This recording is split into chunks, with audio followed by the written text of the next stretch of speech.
My biggest pivotal moment in my life for many things was the catfishing. Mary is now speaking about the catfish. I will say I'm shook by this. I am. Not that she's talking about it, but she is kind of taking a little bit of accountability. A little bit. That happened in 2015. Everybody has a big opinion of it. That is very, very true.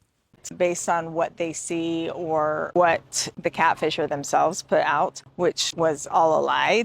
It's not all a lie though, Mary. You did stick that banana in your mouth. You did scratch the guy's name like on your leg. And you did go to Disneyland to meet with this person. So it wasn't all a big lie, Mary. Make me look bad. It was this crazy, maybe a 4-month period in my life where leading up to it was probably one of the darkest times of my life. I do believe this to be true. I think Mary was going through a horrible, horrible dark time in her life. But now, this is why I flip flop on back and forth on Mary, okay?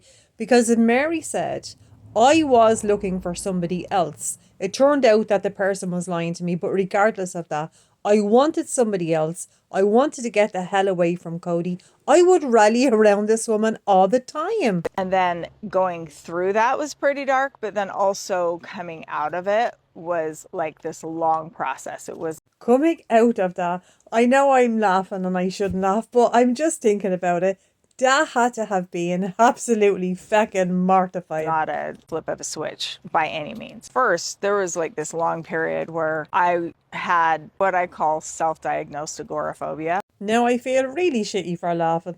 And that's where like you're just afraid to go out and you're afraid to see people. It was definitely self-diagnosed, but I was legitimately afraid to go out in public. That actually sounds terrifying, and I am really sad that she had to go through that.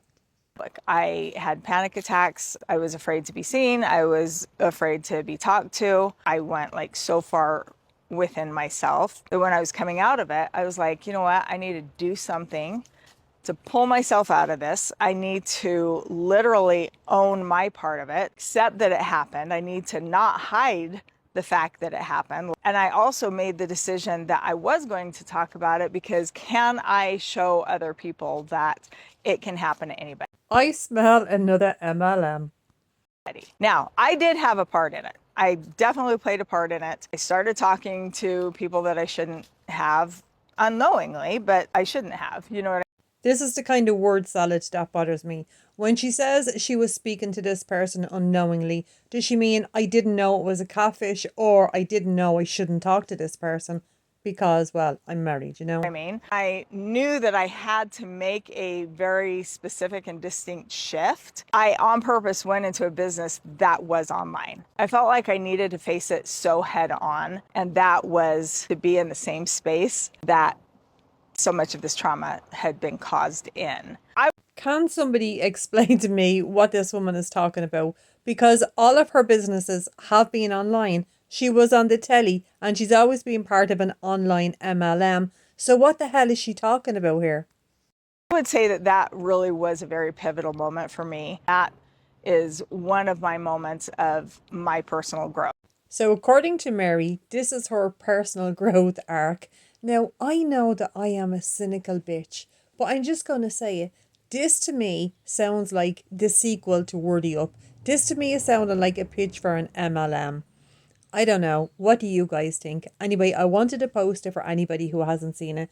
But let me know what you think and if this is like another MLM. Wordy up, Mary. Wordy the hell up.